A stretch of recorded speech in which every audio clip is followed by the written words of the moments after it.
Welcome back, Mentally Ill. Today's story is really... It's something. Yeah. It's just a something. Like, this is quite a roller coaster of a ride. Like, you're not coming here for no kiddie ride. This came to call. It's really sad. Really fucked up. No justice was really served. A bill gets passed, but... You're gonna hate a bitch named Shirley. You're gonna hate a bitch named Judge Welsh. You're gonna hate a lot of people. And just know, we hate them with you. Right. We are all in the same boat. And I'll make that boat sink and get these hoes out. If you enjoyed today's video, make sure you subscribe. Turn on the bell. Bong! Follow us on Instagram at @officialspookyjuice. And make sure you follow us on Twitter at SpookyBuds. To the 135 people. Bro, I got some words to you. I don't know if you guys know this, but YouTube has a thing called analytics that tells you how many people watch your channel, that were subscribed on the browser, that's not subscribed, that clicked on it through a link, or found it on another website. Yeah, it tells you the numbers for all that. Listen, you hoes, to 135 of you that is watching us every week, unsubscribe. Why?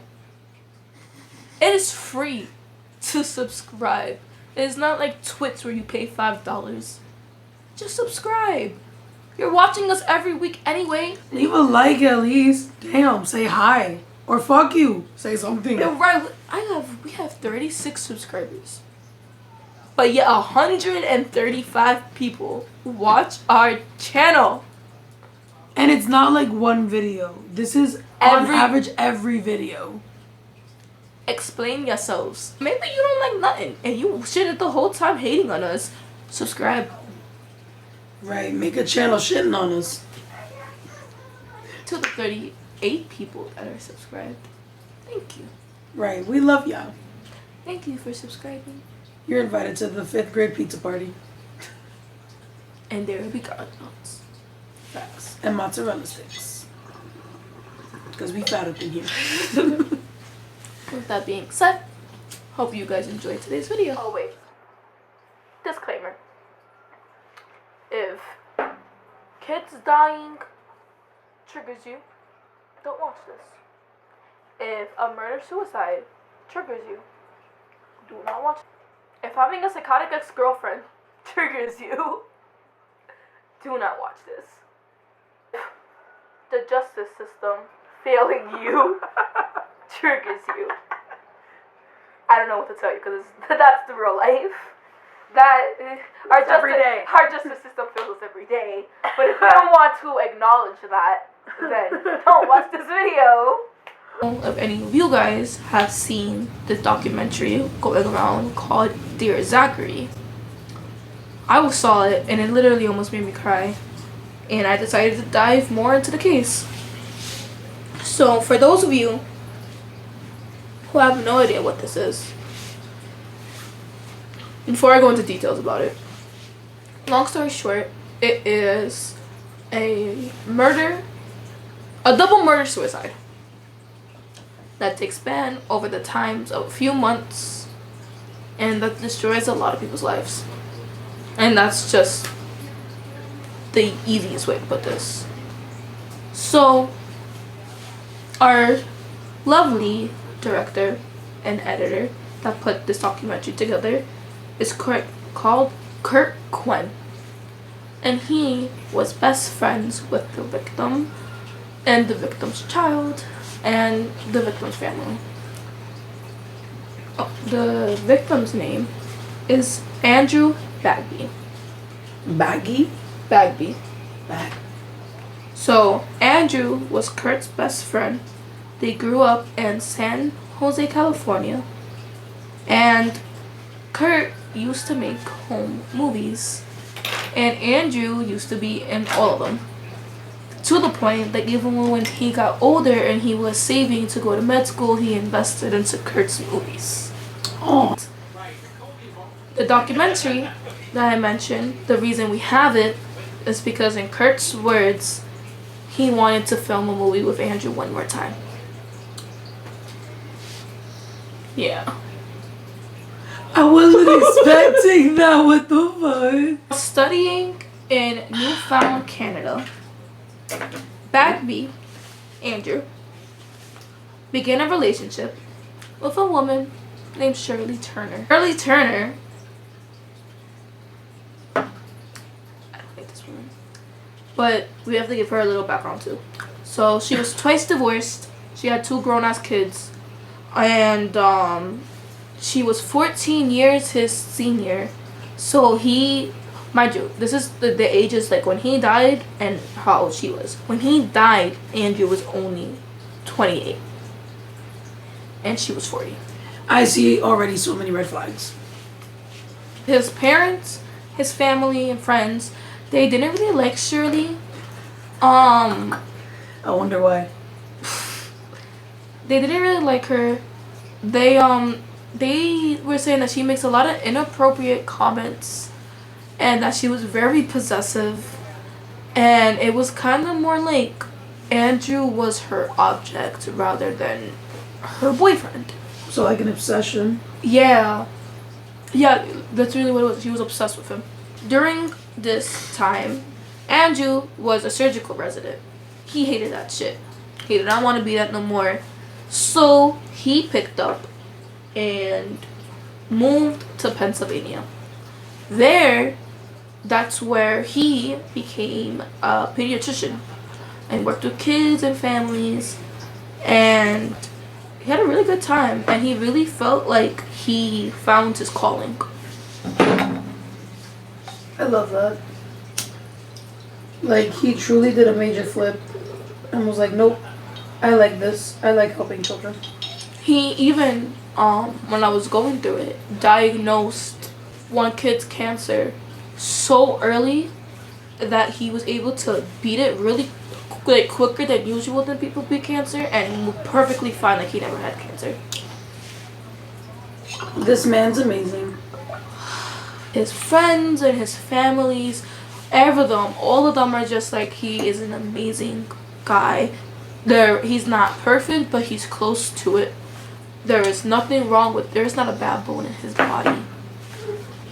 And all of his boys, he has from the documentary, he has a few of them, but every single one of them said they wanted Andrew to be their best man. Wow. All of them? Mm-hmm. Damn. There's always one friend that hates you. Right. And this man who said, nope, all my friends. All my friends. All of them wanted him to be the best man. While Andrew is doing this, Shirley is doing a residency in Iowa. Stay there. And they're doing like a long distance relationship. Like, we're dating, but we're not really dating. Also, like, it's complicated. Yeah, they were just making it work because it was nice. Andrew decided it wasn't nice no more.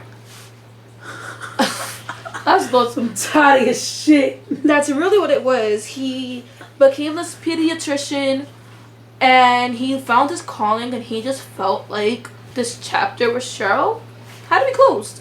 Oh, so like we're going in 2 different directions. That's really what it was. Like, okay. I don't see me going in the same direction as you anymore. I respect that. What's wrong with that? Before this takes place, which is kind of fucked up on Andrew, but it doesn't deserve for him to die. But I could get why homegirl would be tight for you. He goes to a wedding, and already said he was gonna bring her to the wedding, and then doesn't bring her to the wedding. What was his reason? He didn't break up with her yet, but it was more like, get the hint. I don't know. Is Shirley really the villain here? No, she is. We don't like this woman. Okay. We do not like this woman at all. I'm just saying. They said he was an angel. This man kind of sound like an ass. Cause she's batshit crazy. Oh, she is a psycho. She's a psychopath. My thing is, you still could have told her, hey, like, make some bullshit up. Like, I can't bring you because my dog died. How would that affect her coming to the wedding? Because I'm not going now. I want to be left alone. But he was the best man. I'm forced to go, but I don't want to go. So I'm not going to have you there with my mental all fucked up. These are methods. I don't know. But she calls him over and over again. And he's basically like, what? The fuck you want? And they get into an argument, but that's when after she comes over. And they chill. I guess they worked out whatever fight they were going on with the wedding. But at the end of the first day, right before she gets on the plane to go back to Iowa, he breaks up with her.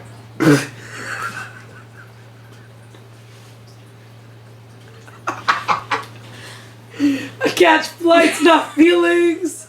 Honestly, to me, that makes perfect sense. Yeah, send the bitch off. Like, right before you leave my state. Deuces, bitch.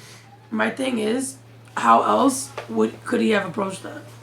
Because if he texted her, that's an asshole-ass move. Mm-hmm. If you waited for her to leave, and she's already in her state, that's an asshole-ass move, because now you're pussy.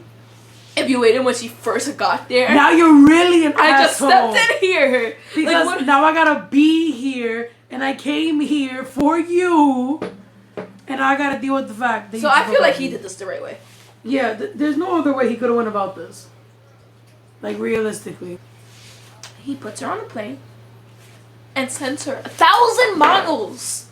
Just keep that in mind. It's basically 1,000 miles. Breaks up with Shorty. Guess what Shorty does? What does she do? Gets in a car, does 1,000 miles back. She is petty. She drives 1,000 miles back to Andrew and tells Andrew to meet her in Keystone Park. Does he listen? Yeah. Apparently, I don't know if it was like she showed. No, I think she showed up because in the reports they said that the day he died she used his computer. Mm. But it was something like she showed up or he calls for it.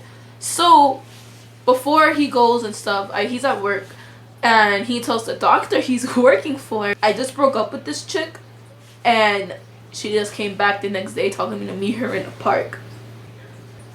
The doctor's like, she's crazy. Call the cops. And I'm just like, this doesn't mean she's crazy. What if she just wants me back? And the doctor is literally just like, if I put my ex on a plane and said, we're done, and she comes back the next day, no, I'm calling the cops on you. It hasn't even been 24 hours yet. How are you back in my state? Andrew's like, don't worry. Here we go. After I go see her, I'll come back to you, and then we can just talk shit. and then the doctor is just like, okay. My thing. Make sure you call me. Be here by us this time. I just want to make sure you're safe. And Andrew's like, don't worry, I'm always safe. He goes to see Shirley. And he never comes to the doctor's house. Right after that, Andrew was found dead. With 5 gunshots. 1 in the face. Okay. 1 in the chest. Okay. 2 in the butt. And 1 in the back of the head. With CC.22 bullets. CCI.22 bullets. Did she really shoot my man in his ass? Yeah, this is buttocks, so. Yeah. Yeah, I guess she was making a statement. She said, I'm a pop a cap in your ass. She really popped the cap in his ass. When the doctor finds out that Andrew's dead, he's like, this bitch did it. It's Cheryl. I put all my money on Cheryl. Like, if he was playing Among Us, it was like, is sus. Yo, if would have got, it would have been like, roast Cheryl, me next. If it's not Cheryl, like, it's fucking Cheryl. I swear on mommy is that bitch. I was like, okay. They go to Cheryl, and Cheryl's like, Andrew, he died.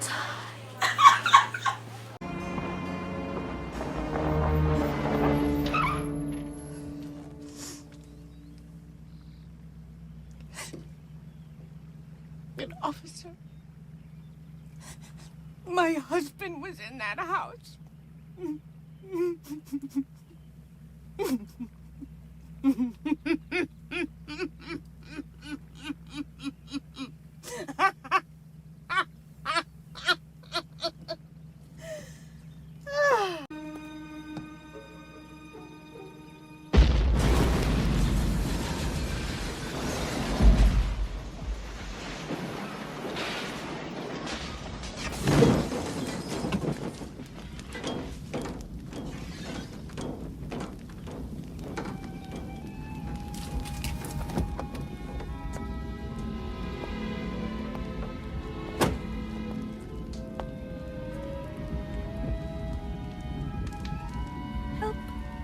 Help.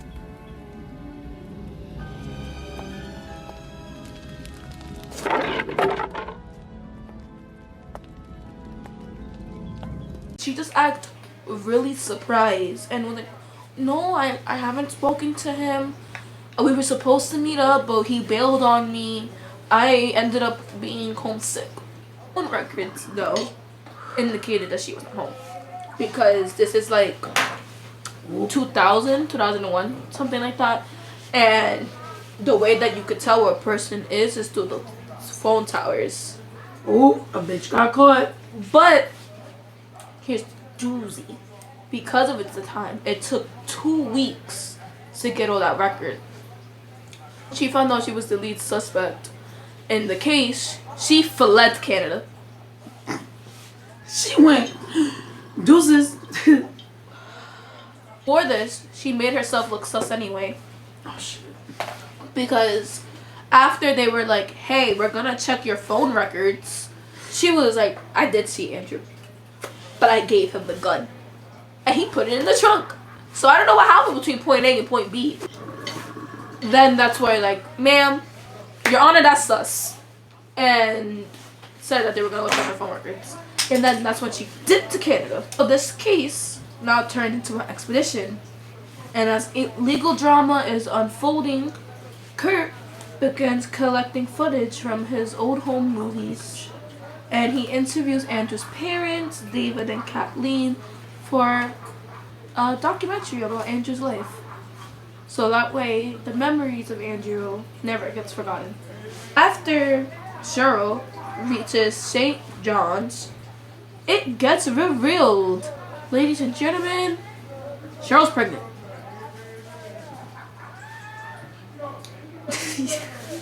Wait. So this man piped her one last time?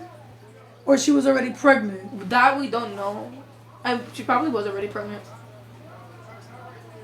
Oh no, now this man look kind of sus. I mean, what if he wanted to go by folks? She's crazy. They say crazy pussies. Don't bust in it. What if he didn't? Or what if she's like weird and she like took it out the condom or something? You're gonna learn how weird this bitch is. So like, what if she didn't? So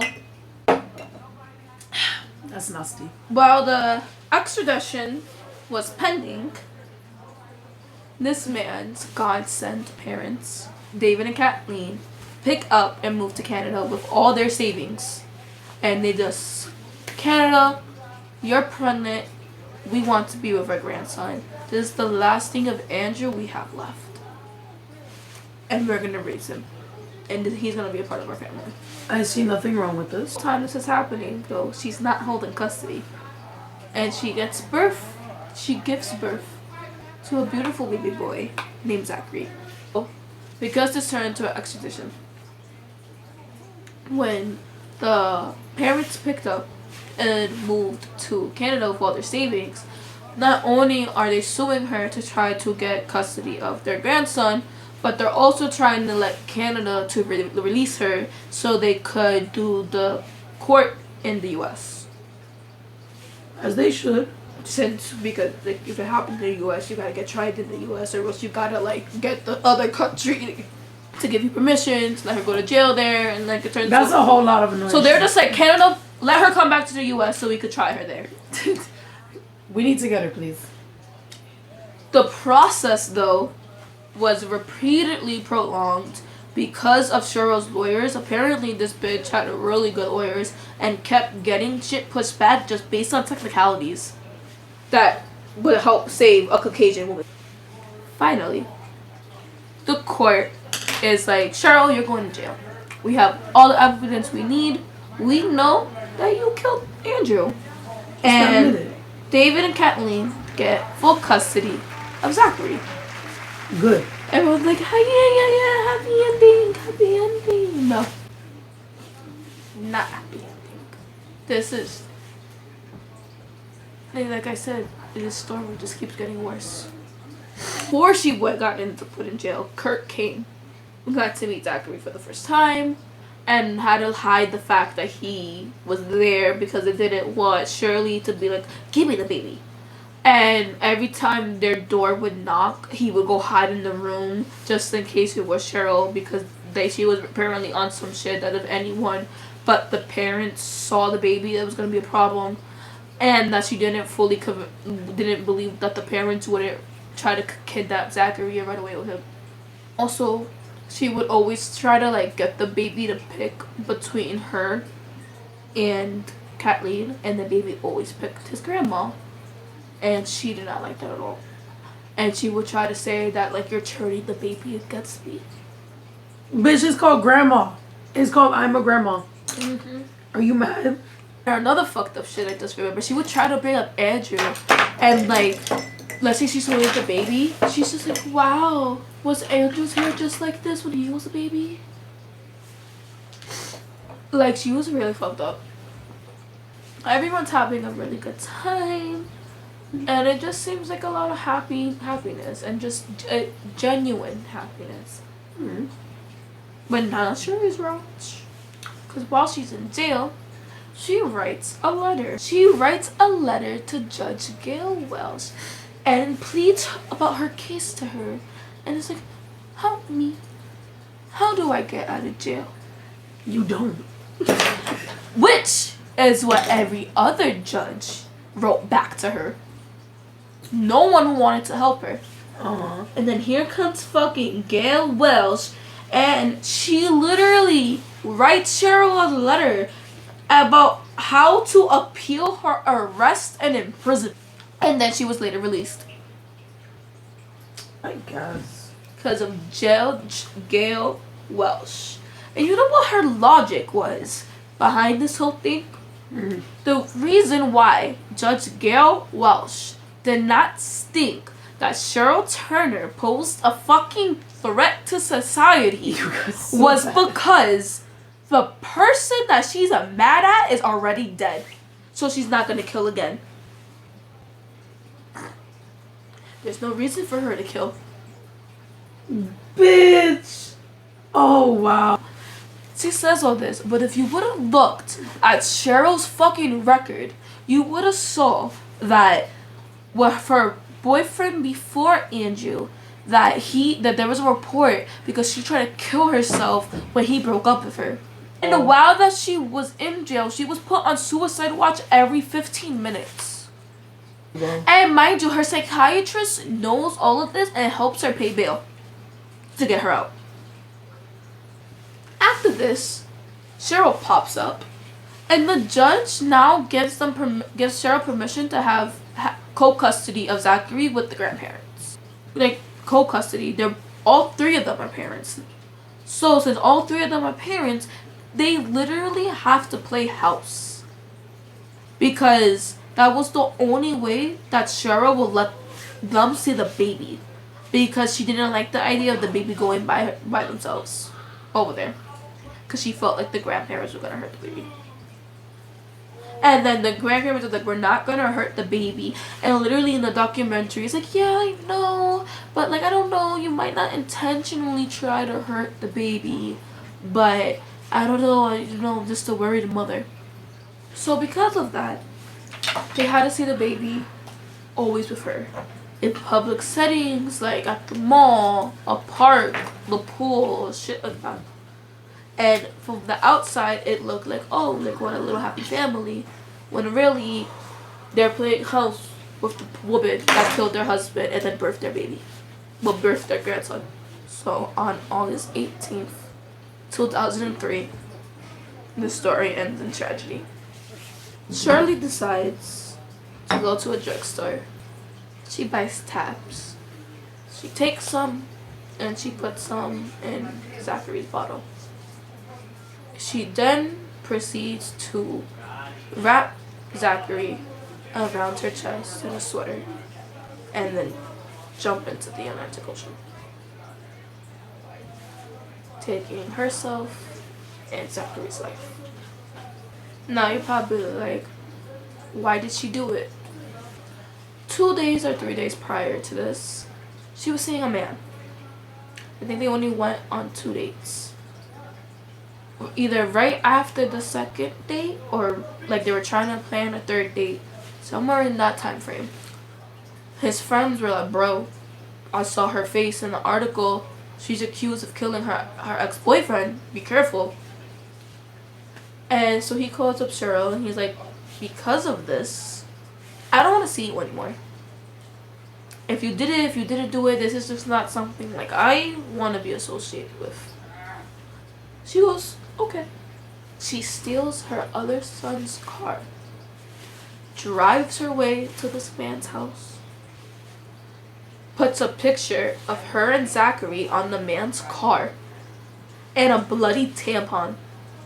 I don't know why she put a bloody tampon, but she puts a bloody tampon in an attempt to frame him of killing her and her son.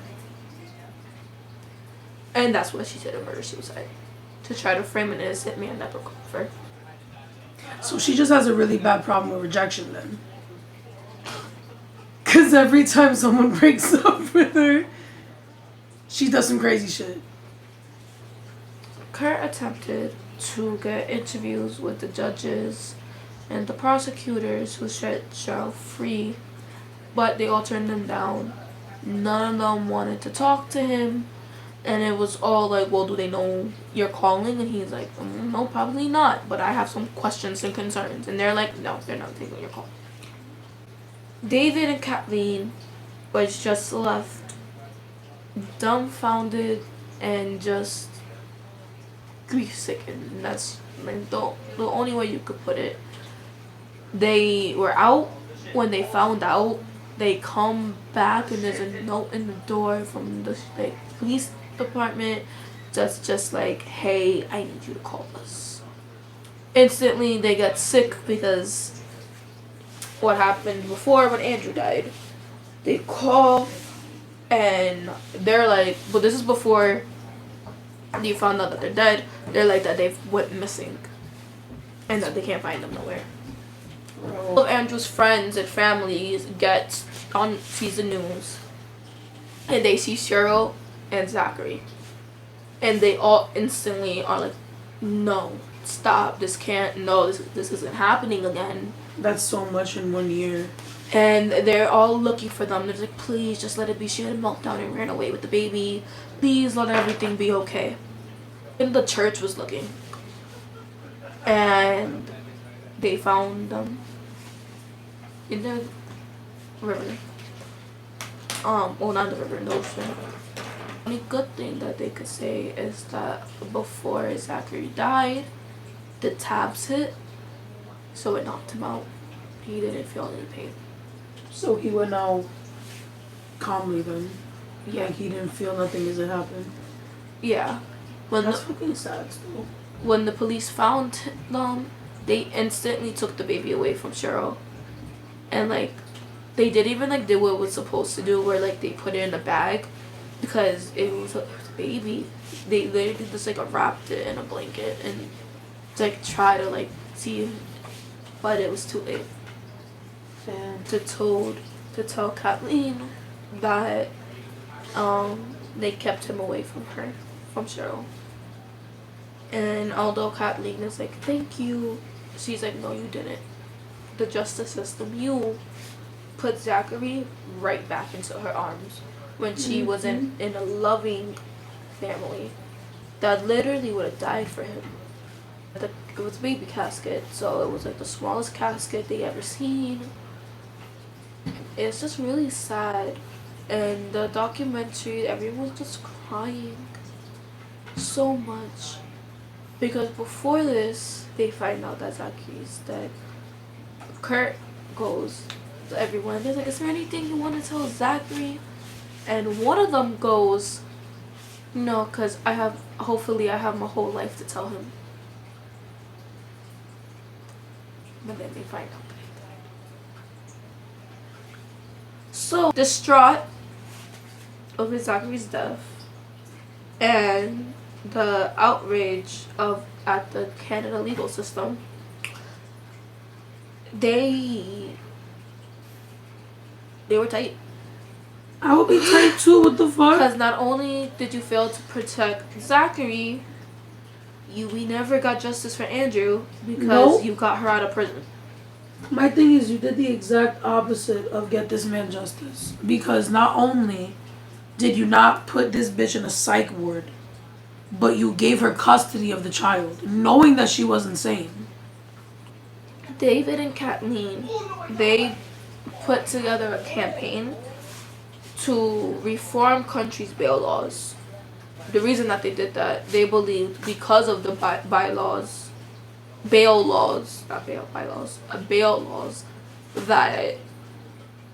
was the reason Shirley was able to walk free. And they're not wrong. Because if she already didn't do bail, I think she did bail 3 times before she got into prison. 3? Mm-hmm. They kept just paying it off. I hate them. And then finally got to prison and she gets out on bail again. I guess. Say everything I said before, how Judge Welsh knew that this girl was trying to kill herself every fucking 15 minutes. And when she was in jail, a document of her trying to kill herself when her first boyfriend broke up with her.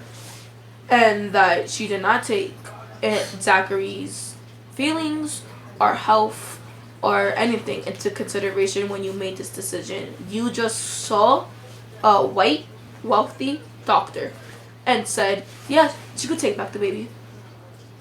That's disgusting. Does this judge get, do we get justice for the, getting rid of this judge? Is he removed? No, she isn't removed. So, panel of judges are basically yeah, this could have been prevented. We fucked up. No shit. And because of that, the psychiatrist that Shirley had that was helping her pay the fucking bail, he got jail time. He was found guilty of misconduct for having helped her post bail.